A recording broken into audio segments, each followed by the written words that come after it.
refusing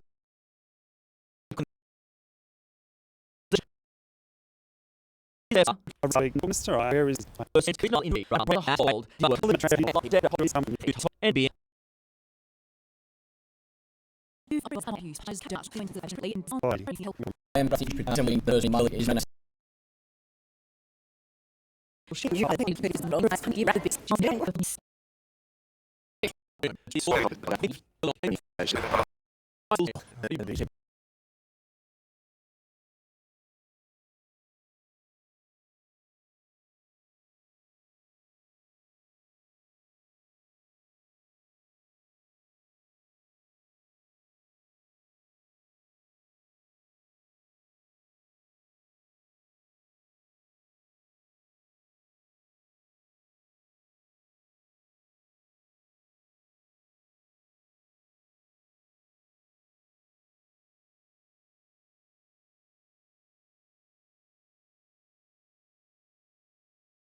Here we go again. The Whitebridge Community Alliance is mobilising for what's expected to be the final JRPP meeting.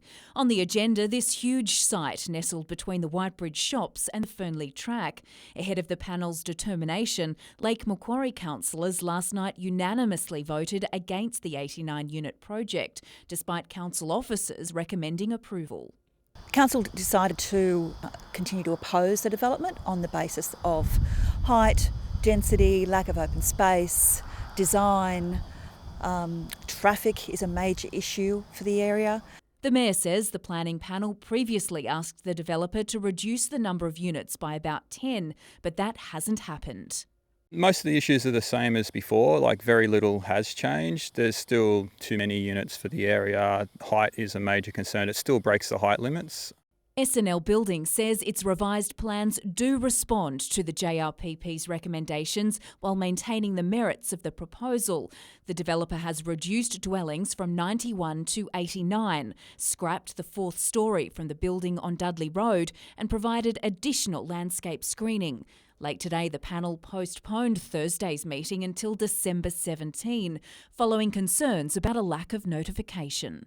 The JRPP is required to give everyone 7 days notice by mail. It seems that sort of 80 to 90% of those letters have gone missing, so the majority of the community hasn't been informed. Jane Goldsmith, NBN News.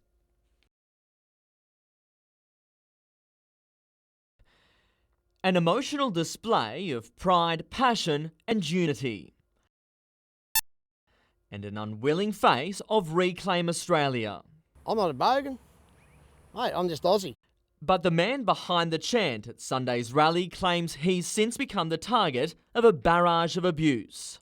Pigs, redneck. I need to go and get dental work done. I realise I've got a missing tooth. I'm waiting to get my tooth done.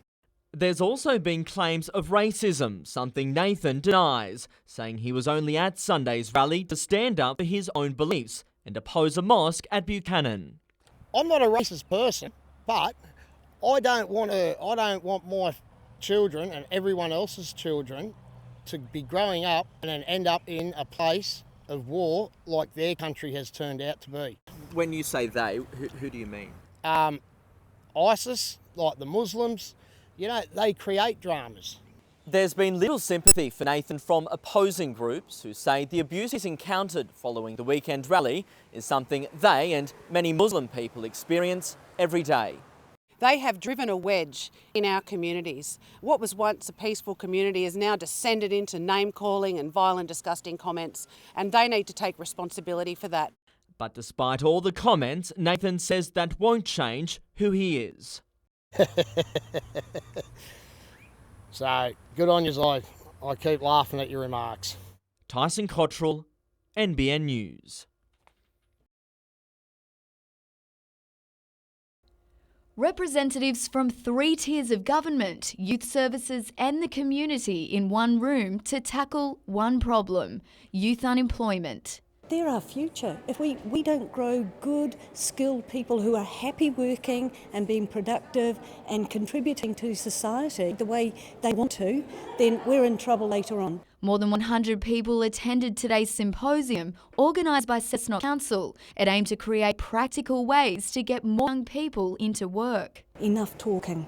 We recognise we've got to do something, and so we've got to develop today a robust strategy to take it forward and drive those numbers down for youth unemployment. According to the Australian Bureau of Statistics, more than 21% of 15 to 24-year-olds in the Hunter are unemployed. That's almost double the state average, making it one of the highest in New South Wales. Parliamentary Secretary for the Hunter, Scott McDonald, says the Baird government is committed to supporting industries which have the potential to grow and offer young people opportunities. Look, tourism industry is one that's always been identified as a good entry point for particularly young people. They can leave school and get training on the job. Renee Feder, NBN News.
It will be his biggest fight to date, but Rocky is expected to win comfortably and bring the Australian super welterweight title home to Newcastle.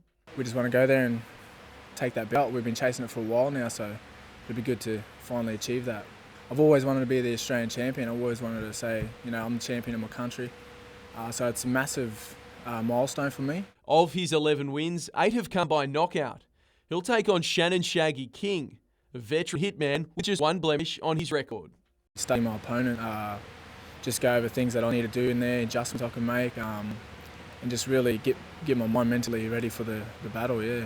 While Rocky trains in Newcastle, this fight will be a homecoming of sorts. I've got a wife there, so she's there in Brisbane and she's got a job there, so to catch up with her after all this hard work is just sweet. It's like having a dieting for so long and you finally get the cake. Cruiserweight boxer Luke Bunda has won 2 from 2. While his power is a virtue, it's also made it hard for him to find opponents. I'm looking forward to just getting my name out there a bit and making a bit of a name for myself. It's only early in my career, but I want to do that as quick as I can. Saturday's Footy Show Fight Night will be broadcast live on NBN from 9:30 p.m.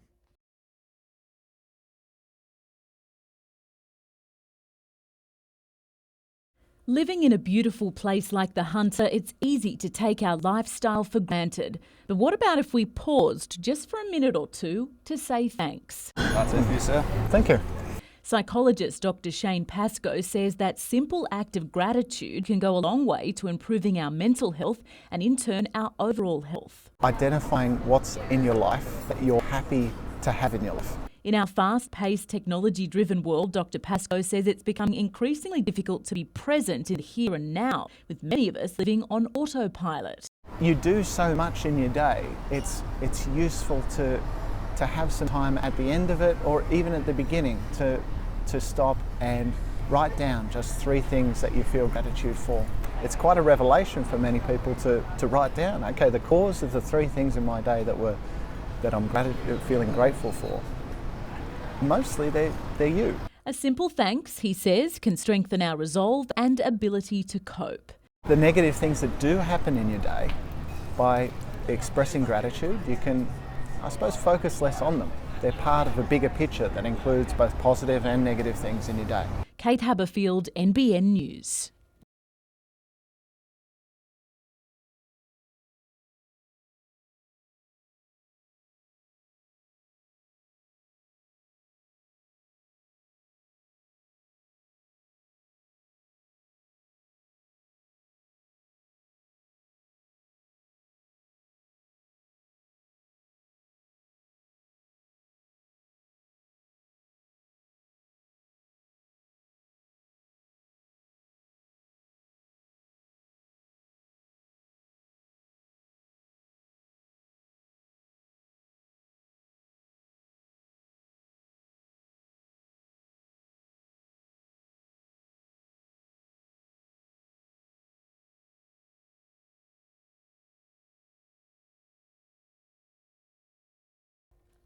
A community-funded bus trip driven by desperation. As a community, we are standing together and we are doing everything we possibly can do to have the people and the powers that be that make the decisions take note and act. It's 12 weeks since the Defence Department first revealed the spill of firefighting chemicals in ground and surface water. But Port Stephens residents say they're being treated like outsiders despite being directly affected. This group travelled to Canberra today to meet with politicians and defence officials, taking a few mementos from the red zone. We've got some bore water, there was some talk of some eggs, we've got some children of affected residents and affected fishermen, so that Canberra can also see it's not just individuals, it's families. The opposition calling on the government to expand the assistance package already offered to commercial fishermen. To extend it to other affected businesses and families. We're also asking the government to ensure that there is greater consultation and communication on what is actually happening. Defence has been accused of not being transparent enough with the community, but Air Vice Marshal Greg Evans says that changes today. We are starting to engage with the community as best we can. We deeply regret this happening. It's most unfortunate. We are leading the charge in doing the testing and understanding the problem, and we will also lead the charge in remediating it. Georgina Smythe, NBN News.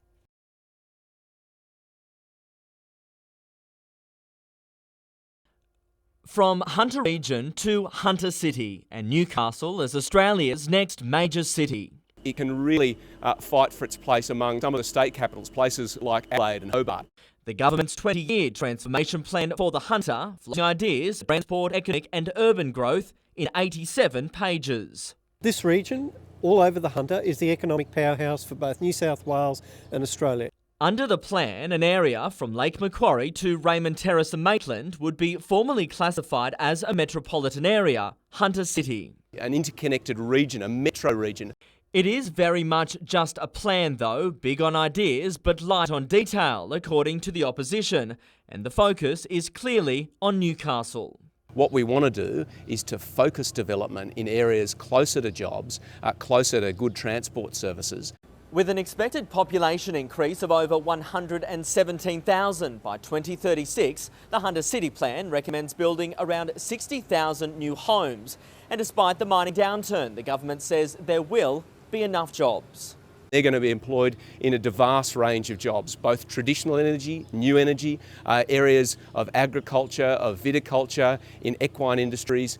Residents are being urged to have a look and have a say. The draft plan is open for comment for around 3 months. Tyson Cottrell, NBN News.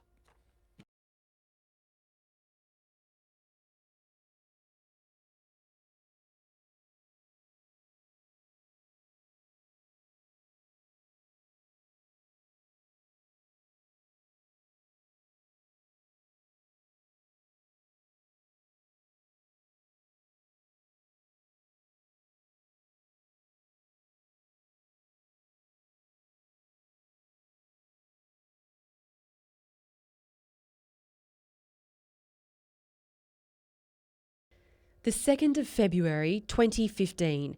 It's a date that will forever be etched into Julie Mate's mind as the day she was diagnosed with breast cancer. I think I was completely overwhelmed At first, there was so much information given to me, it was like information overload, because the shock of it is something that's just so great initially, and then you have to be able to process it and then process all the information as well. For 30 years, Professor Rob Sanson-Fisher has been working on the importance of integrating cancer treatment with emotional and practical support. Now his research team has received a share of close to $4.4 million from the Cancer Council to investigate how those initiatives can enhance the quality of life for patients. Cancer not only affects the cancer patient, it also affects their family. So we're trying to find ways that we can support the family and close people to help both support the cancer patient but also deal with the issue themselves. It's a cause valued by the Cancer Council, which provides a wide array of services. I've had a cleaner come in once a fortnight to come and clean my house all year. There's also counselling support that the children have accessed as well. There's also financial support that we have access, but there's so much other support out there. Many cancer patients feel depression after their treatment, unsurprisingly, and their research will lead to a great outcome and would reduce that impact of cancer on cancer patients and in the community generally. Emma Murphy, NBN News.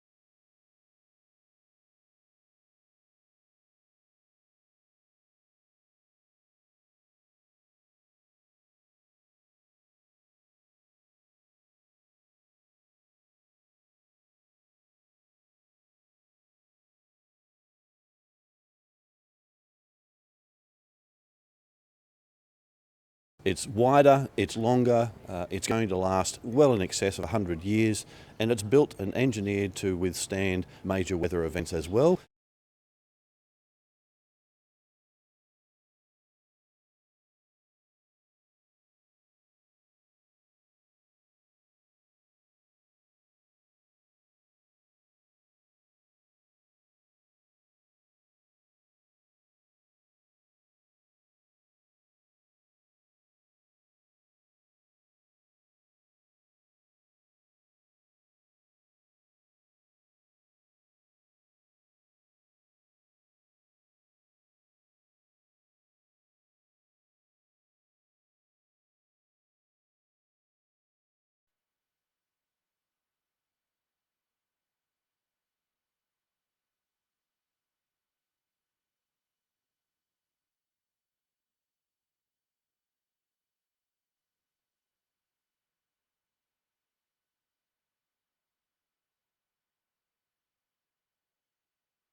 He's been captain courageous in the Jets rebuild.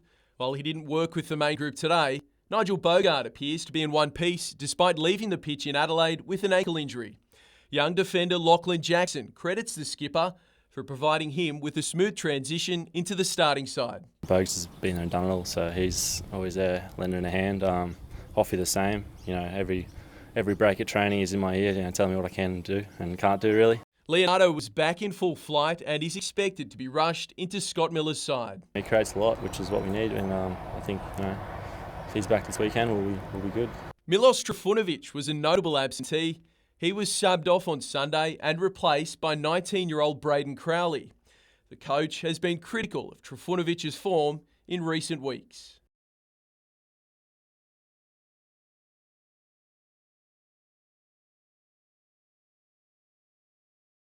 Saturday's opponent, Brisbane, leads the comp. John Aloisi is concerned his players are being deliberately fouled to thwart their attacking prowess. I think the boss is sticking up for his players, and and his press conference is probably just stating the facts. So it's good as a guy that who's the leader of the club to make that statement. Jackson joined the Jets from the Raw on a 1-year deal. His only goal in the A-League came while playing against his current side. I hope I can do the same and score against them, which would be good. Matt Hoy knows what's at stake, and he knows what this quest means to Newcastle's surfing fraternity. It'd be epic for everyone. It'd be epic for his family, epic for Ryan, epic for Merriweather, epic for Newcastle. There hasn't been anyone on tour since Luke, and I think he finished 2005. So it's good to see. We need to represent. Surfing has changed since Hoy last competed on the championship tour. Professionalism is now cool. There's more surfers and more at stake. It's resulted in arguably one of the most competitive years on the qualifying series. Everything's changed. The professionalism's a lot more than when we were doing it. We were more of a good time crew, I suppose. But I mean, we all wanted to win, of course. You have to be fit, you have to be focused, and you have to be an athlete these days, and Ryan's one of those guys. And I think if he does make the tour's going to really suit him well. As it stands, Callanan is on the crest. While many thought his strong result at the Hawaiian Pro would have been enough, there is a chance he could still miss out. A semi-final berth at the World Cup is the only way to put it beyond doubt. I reckon he'll be feeling a bit of pressure, but I reckon he's going to be all right. He's got to do well at Sunset, which is a bit of a hard wave to surf on your backhand. Hopefully a bit of swell comes through for him, and I reckon he's got a really good chance. It's a lot like Merriweather, actually, Sunset, when it's big. So, I reckon the bigger the swell, the better for Ryan. Callanan will surf his opening heat in the coming days. I'd send him an Instagram message, just don't think, do. So don't think about what you've got to do, just go out there and do what you can do, and hope for the best.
Swimmers were stuck in the shallows at Newcastle Bars this morning after vandals drained the pool overnight.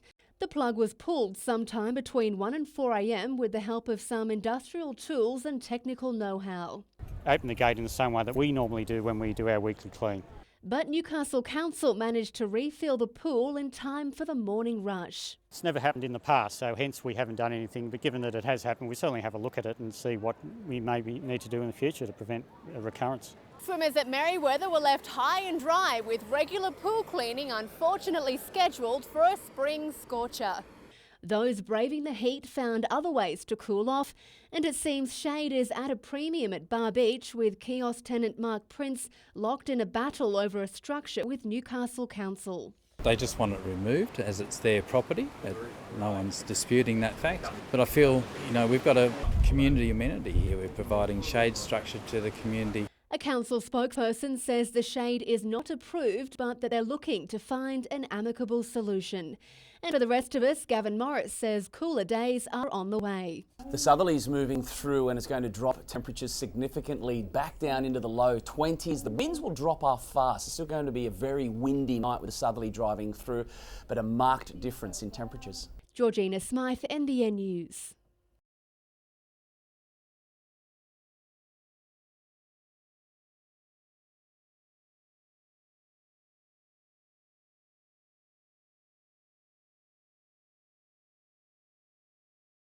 Check the fences, make sure there's no gaps that children can get under or through. We're asking to check the gates, make sure that they're self-latching and self-closing.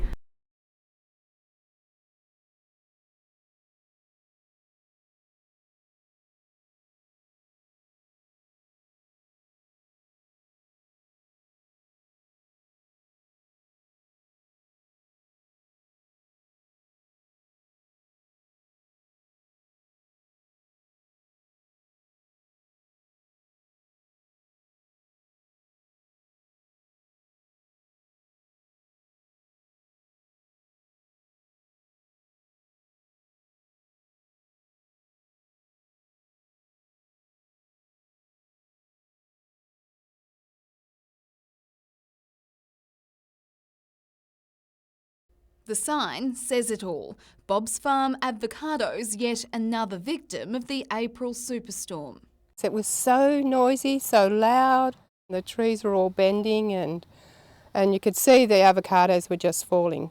The tempest cost Henry and Robin Wilner dearly. Their 300 trees were all but stripped bare. What little produce they did salvage has now run out. I was very surprised that we had some avocados, so we opened the doors and sold our avocados according to plan. Had we have kept all our fruit on last year, it looked like a really bumper crop. This year it looks average. This should be their busiest time of year, but far from feeling sorry, the pair focused on tending to their trees in preparation for next season. And around the stem here, it will die off, and then that's when you know the fruit is at its peak. Even though they lost so much of their crop, Robin and Henry consider themselves incredibly lucky because they know their loyal customers will be back as soon as these guys are ready to be picked in June. After 14 years of serving them, they sort of get to know us on a first name basis, and we enjoy it as much as they enjoy our fruit. Amanda Douglas, NBN News.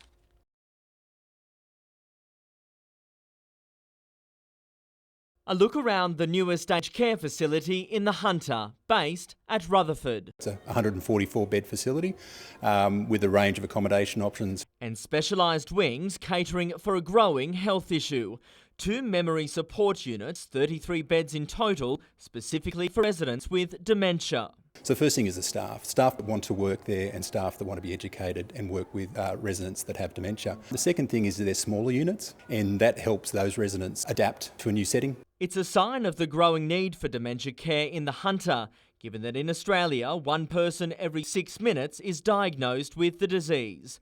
Alzheimer's Australia is even training staff to make sure they're ready for patients. It's important that an employee understands how to communicate effectively, and they're very simple tools that we give them, such as, speaking a little bit clearer and using their non-verbal components of communication. The demand for specialised facilities like this in the Hunter is only going to grow as the number of people diagnosed with dementia grows as well. In Maitland alone, that number is expected to increase from around 900 this year to well over 3,000 in 2050. The Hunter as a region requires a lot more aged care beds. We're actually opening another 130 beds in Mount Hutton in 2017. Tyson Cottrell, NBN News.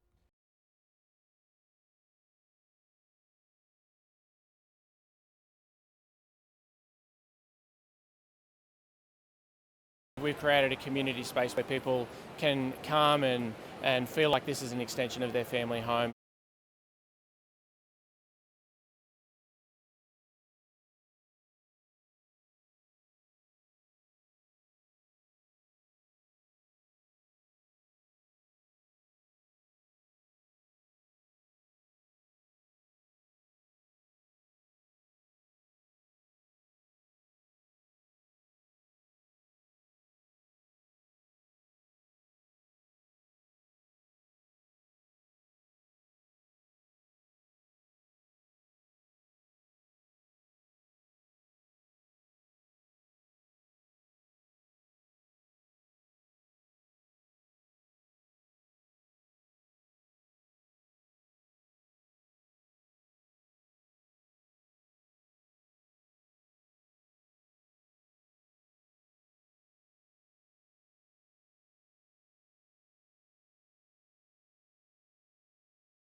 It's only November, but every NRL club has eyes for next September. The pre-season grind is in full swing for the Knights, and Mark Andrews is in town to drop the hammer. We've just made some minor changes and looked at the way we sort of, I suppose, conducted ourselves within the gym and the attention to details of what we're actually doing in it and trying to relate that to footy as much as possible. And I suppose rather than just going to the gym and trying to get bigger and stronger, we're actually trying to think about how that's going to evolve and help your football and your wrestle and all the rest of it out on the field. As strength and conditioning coach and defensive specialist, Andrews worked with Nathan Brown at St George and Huddersfield before a stint with Super Rugby's Melbourne Rebels. Yeah, I just asked him, I said, look, can I have the opportunity to work with you again? And yeah, he found a role for me, so it was great. The wrestle is vital, and Andrews is considered an expert. You look at the Melbourne Storm, you look at the Roosters, and you look at their rugby. All their rugby was really good, and the positions they finished in the table sort of reflected that. Wrestling's pretty basic in regards to what you do. It's just, as I said, getting everyone to do the same thing and having your set principles where everyone knows what everyone else is doing at the same time.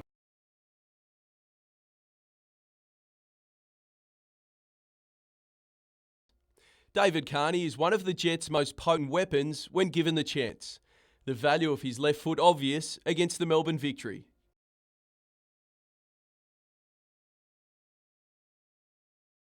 His temper got the better of him against Adelaide, and he found himself in the referee's book.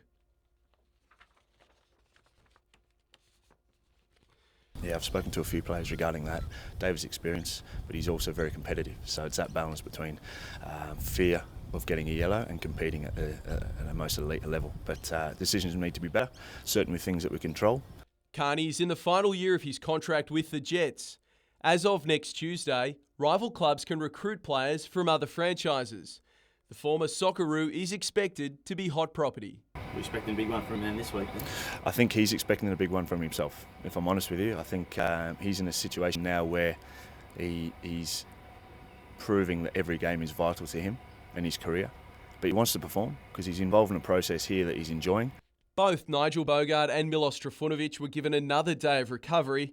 It's expected they'll return to the pitch tomorrow. Nigel's obviously was moving after the game, but it's just that tendinopathy or that sort of situation with a pain on his ankle there. So we'll review it today, and he's recovering very well. Pleasing to see. And Milos is the same. That was just he jarred his knee throughout the game.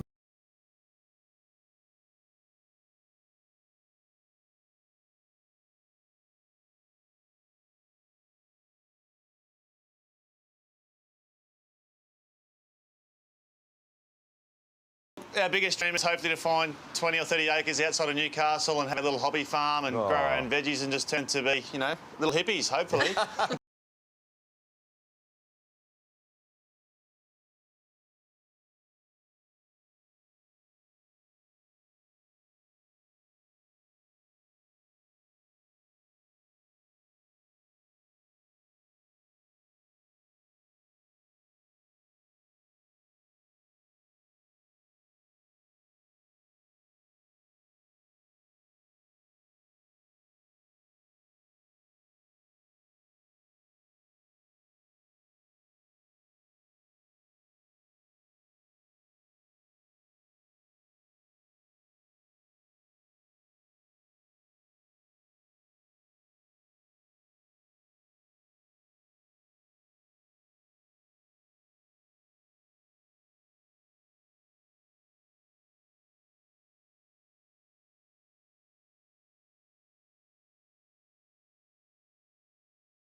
28 fire crews as well as water bombing aircraft are continuing to battle a bushfire burning near Kurri Kurri in the Hunter Valley. Erratic winds late this afternoon caused additional headaches for firefighters. Renee Feder joins us live from the Emergency Services HQ at Stanford Merthyr. Renee, what's the situation there now? Well, it's still very hot and windy here at the moment, Tash. As you mentioned, fire crews have had to deal with some very volatile wind conditions here this afternoon. That actually caused the wind changed several directions, which caused the fire to break containment lines at one stage and also start some spot fires, including one over the other side of the Hunter Expressway. Fortunately, they have since been contained. Now, the Hunter Expressway was closed in both westbound lanes earlier today as well. Heavy smoke in the area forced those to be closed, but one lane has now opened. As for nearby residents in Buchanan, there's been no forced evacuations, but some did choose to leave earlier today. Here's what one local had to say. I'm worried about the cattle and all the tractors and machinery. I can't get them out. Yeah, so there's 3 tractors and a bobcat and a heap of other farm machinery. Now, a southerly is expected to pass through the area this afternoon, but late tonight, but RFS are unsure if it will actually hamper their efforts. They remain on high alert and hope to have this fire blacked out by later this evening. Back to you.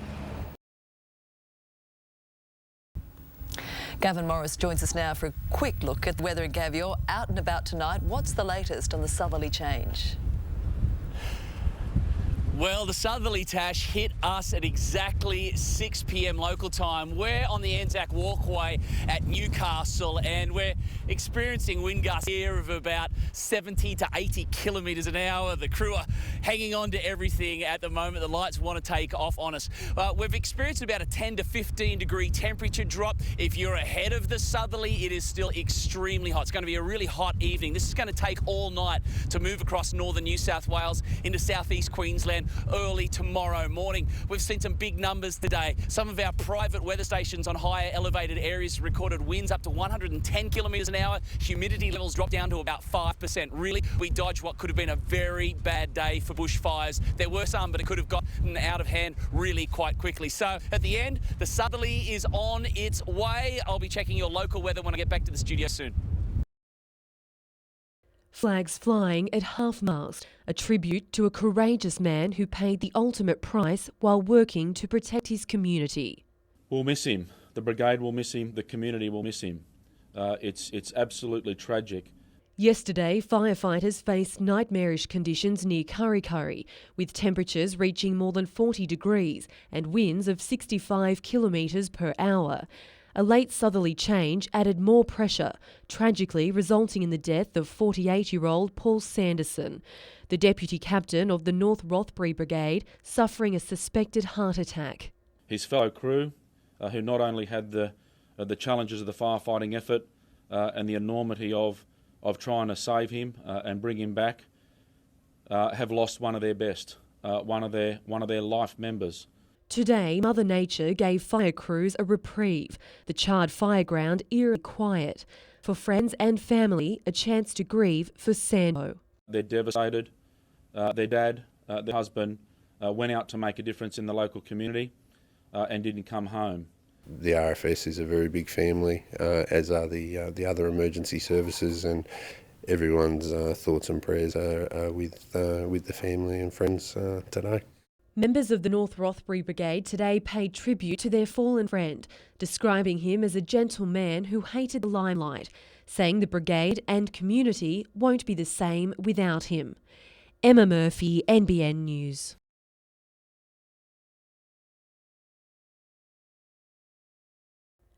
Earlier this month, local prawners agreed to delay the start of the season while the DPI carried out contamination testing along the Hunter River. Now, in an unprecedented move, the prawners have decided to ban fishing indefinitely. They've closed the whole river. They've done that for a few reasons. One is obviously brand damage from not catching fish in the area that's got some levels in it. The other one is the sustainability issue. They don't want all the boats working in one part of the river. It comes after preliminary test results revealed school prawns taken from Fullerton Cove and adjacent areas showed elevated levels of PFOS, a chemical compound found in firefighting foam historically used at the RAF base. It's a devastating blow to local fishermen who now face an uncertain future. They're devastated, they're stressed, they're angry, all real feelings, and we don't blame them for that. Robert Gouter from the Newcastle Commercial Fishermen's Co-op says it's time Defence Minister Maurice Payne discussed the situation with fishermen. To make sure that at least she's aware of the problems and how the fishermen are struggling, and we can talk about a plan for the future and make some progress towards some compensation for these guys for loss of income. In the meantime, no Hunter River prawns are being sold at the Newcastle Co-op. Renee Feder, NBN News.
When we look at the Indigenous population, it's a known fact that women in Indigenous communities are 35 times more likely to be the victims of domestic violence.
Scott Miller has previously stated that players under an injury cloud must train the day prior to a match in order to be considered for selection.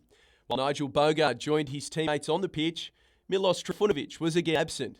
Perhaps Miller may make an exception to the rule. No, not a concern. Obviously, Nigel and Milos obviously have been given up until the last hour, and I'm confident with the medical staff we have that they'll get them, in the best position to play.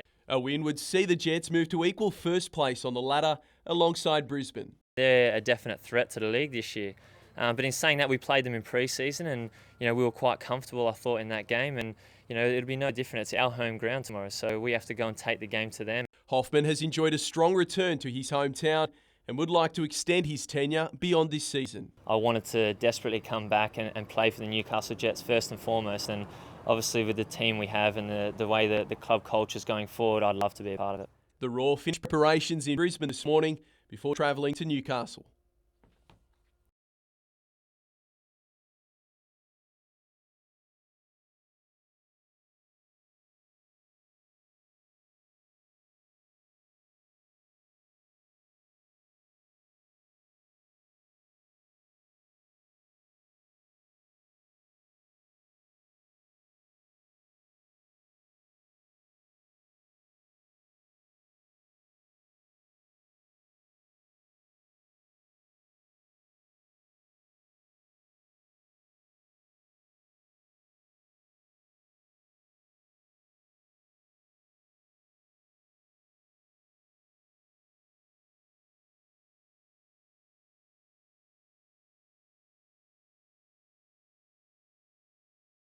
One of the most iconic memories for Mambo would hands down be the 2000 Sydney Olympics. At the closing ceremony of the Olympic Games, Mambo was asked to create the uniforms, which I'm assuming from the rest of the world would have been quite absurd.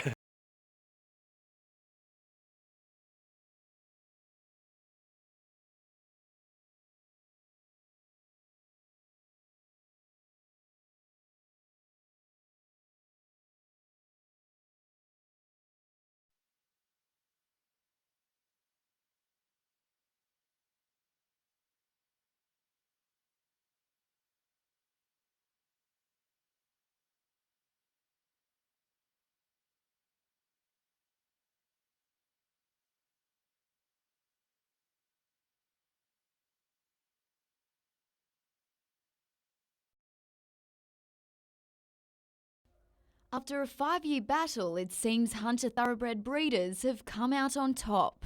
The Planning Assessment Commission has recognised that the horse breeding industry is one of the central pillars of the New South Wales economy and of the hunters' economy. They've recognised that and they've sought to protect us. Yesterday, the Planning Assessment Commission ruled the expansion of the Drayton South Mine could affect the reputation of nearby studs, Woodlands and Coolmore. It also noted there'd be potentially catastrophic consequences to the wider industry if the studs left the region. But Anglo American says it's the worst possible outcome for its workers, adding that unfounded claims and threats from 2 horse studs have trumped the social and economic benefits of a considered and responsible project. The Muswellbrook Chamber of Commerce says it's disappointed. Unemployment will be the first thing, and that flows on to all business sectors. That flows on to the retail sector and everywhere that people who've been making money are spending money. Meanwhile, another contentious Hunter mine has had a different outcome. The Commission giving the nod to the Mount Thorley Warkworth extension, subject to strict conditions, which will extend the mine's operation capabilities by 21 years. Rio Tinto says it's a great relief for thousands of people, from its 1,300 employees to local businesses. But for residents in Bulga, it's a devastating blow. After six years of fighting these guys, we were absolutely disgusted with what's happened. I mean, clearly, we won in the court twice, Land and Environment Court, Supreme Court. How much higher can you go? The state government is considering a proposal for a 2.5 kilometre buffer between the mine and village. We're 7 kilometres away, but the noise is horrendous. This is already impacting at that distance. A 2.5 kilometre buffer is just insanity. The New South Wales Minerals Council says both projects received strong support and believes both should have been approved. The state government will now consider the recommendations. Renee Feder, NBN News. There was plenty of firepower above Hunter Stadium. On the pitch, Jets young gun Braden Crowley was called up to replace injured Serbian striker Milos Trifunovic. Skipper Nigel Bogard also missing in action. Brisbane Roar didn't waste any time, causing plenty of headaches for Jets keeper Mark Birighitti. Up the other end, and luck wasn't on Newcastle winger David Carney's side. A short time later, Brisbane's Dini Petratos was also denied by the woodwork, while youngster Braden Crowley had the perfect chance to score on debut.